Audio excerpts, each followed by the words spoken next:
अस्सलाम वालेकुम। Welcome to the peds world. मेरा नाम डॉक्टर अहमद रसूल है। मैं माहिर अमराज़ से बचकान हूँ। आज जिस टॉपिक पर हम बात करेंगे वो है फेब्राइल फिट्स या बुखार की वजह से लगने वाले झटके। अक्सर औक़ात देखा जाता है कि पेरेंट्स कंप्लेंट करते हैं कि डॉक्टर साहब इसको बुखार हुआ और इसको 7 झटके लग गए। या कई दफ़ा ऐसे होता है कि पेरेंट्स कंप्लेन करते हैं कि डॉक्टर साहब इसको पहले झटका लगा और फिर बुखार हो गया। एक्चुअली जब इसको देखते हैं हम तो पता लगता है कि पहले उसको बुखार होता है और बुखार तेज़ होने की वजह से उसको झटके लग जाते हैं। लेकिन कई दफ़ा ऐसे होता है कि बुखार चल रहा होता है लेकिन बुखार जैसे ही स्टार्ट होता है साथ ही झटका लग जाता है। इस वजह से पेरेंट्स कंप्लेंट करते हैं कि डॉक्टर साहब पहले इसको झटका लगा और फिर बुखार हो गया।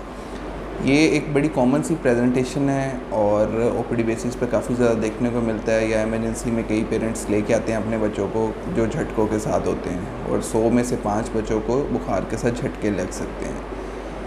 ये एक बड़ी मिसकंसेप्शन है कि हम बुखार के साथ लगने वाले झटकों को, जिन्हें फेब्राइल फिट्स या सीजर्स कहते हैं, उसको हम एपिलेप्सी के साथ मतलब एपिलेप्सी समझ रहे होते हैं या एपिलेप्सी के लिए इन्वेस्टिगेशंस कर रहे होते हैं।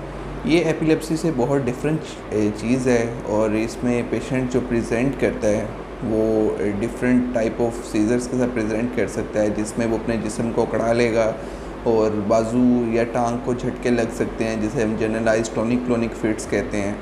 या किसी जिस्म के एक हिस्से को झटका लग रहा होगा जिसमें बाजू या टांग, जिसको हम फोकल फिट्स कहते हैं।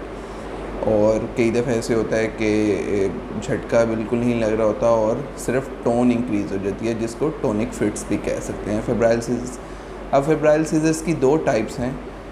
अगर तो झटका जो लग रहा है बच्चे को वो 15 मिनट से कम है और 24 घंटे में सिर्फ एक एपिसोड हुई है तो इसे हम सिंपल फेब्राइल सीजर्स कहते हैं।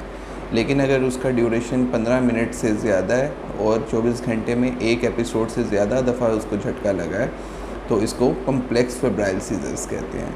अब इसमें हम बात करते हैं कि अगर आपके बच्चे को झटका लगता है बुखार के साथ तो आपको घर में हैं तो आप फ़ौरी क्या कर सकते हैं। सबसे पहले तो आप अपने बच्चे को बाइक करवट लटा दें। अगर उसने दांतों को ज़ोर से दबाया हुआ है तो उसमें अपनी उंगली या कोई भी चीज़ डालने की कोशिश मत करें। बच्चे को थोड़ा सा स्टेबलाइज़ करें। अगर बच्चा वॉमिटिंग करता है तो उसको बिल्कुल साइड अगर बच्चा वॉमिटिंग करता है तो उसको बाइंग करवट लटाएँ ताकि सांस वाली में नाली में ना जा सके। और अगर झटके का ड्यूरेशन 2 मिनट से ज़्यादा है तो आप इसको अपने करीबी एमरजेंसी सेटअप में या बच्चों के सेटअप में लाजमी लेके जाएं। अक्सर पेरेंट्स सवाल करते हैं कि डॉक्टर साहब इस बच्चे को झटके लग रहे हैं तो इसकी ज़हानत पर या इसके दिमाग पर कोई असर होगा। तो अमूमन देखा जाता है कि ऐसा कोई इंसिडेंस नहीं मिला और रिसर्च वर्क के थ्रू भी पता लगता है कि फेब्राइल फिट्स से दिमाग पर कोई असर नहीं होता, जिसकी वजह से कोई इंटेलेक्चुअल इनकम्पैटिबिलिटी या उसमें इंटेलेक्चुअल लेवल उसका कॉम्प्रोमाइज़ नहीं होता। और अब इसमें देखा जाता है कि अक्सर पेरेंट्स सवाल करते हैं कि डॉक्टर साहब अब इसको झटका लगा तो हम आगे इसकी एहतियात कैसे करें। जब हम देखते हैं कि बच्चे को एक दफ़ा झटका लगा है और 24 घंटे में एक एपिसोड हुई है तो उसको दोबारा झटका लगने की जो फ्रिक्वेंसी है वो 30% है।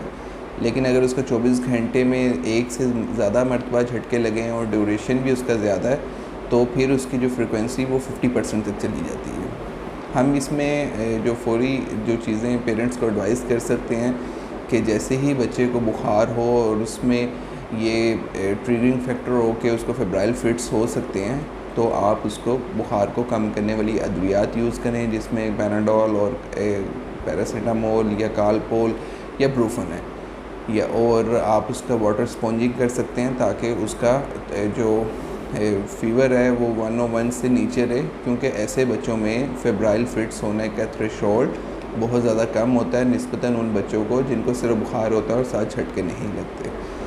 अब इसमें अगर हम देखते हैं कि पेरेंट्स अक्सर ये भी कहते हैं कि डॉक्टर साहब हमारे बच्चे को झटका लगा है तो आप इसके टेस्ट करवाएं।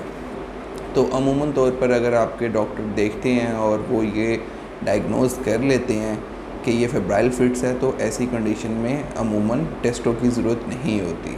लेकिन अगर कोई सस्पेक्ट करते हैं कि ये फेब्राइल सीजर्स के अलावा कोई चीज़ है तो फिर उसमें हम EEG करवाते हैं, MRI करवा सकते हैं, CT स्कैन करवा सकते हैं और बाकी लैब वर्क करवा सकते हैं जिसमें CBC, इलेक्ट्रोलाइट्स और ब्लड प्रोफाइलिंग है।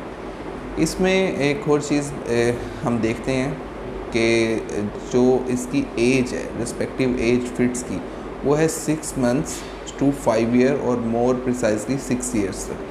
तो इस टाइम फ्रेम में अमूमन जो बच्चों को झटके लगते हैं वो फेब्राइल सीजर्स ही होते हैं। लेकिन अगर आपके बच्चे को 6 माह से कम उम्र में झटके लगें या 5 साल की उम्र से ज़्यादा में झटके लगें, तो आपको अपने किसी मुस्लिम डॉक्टर को चेक करवाने के बाद इसका एक कंप्लीट वर्कअप करवाना चाहिए ताकि झटकों की वजह मालूम हो सके। और अगर बच्चे को इस टाइम फ्रेम में 6 माह से 5 साल के दौरान भी बग़ैर बुखार के या किसी और कंप्लेंट के झटके लग रहे हों, तो तभी आपको किसी मुस्लिम डॉक्टर से रब्ता करना चाहिए ताकि झटकों की वजह को देखा जा सके। Thank you so much.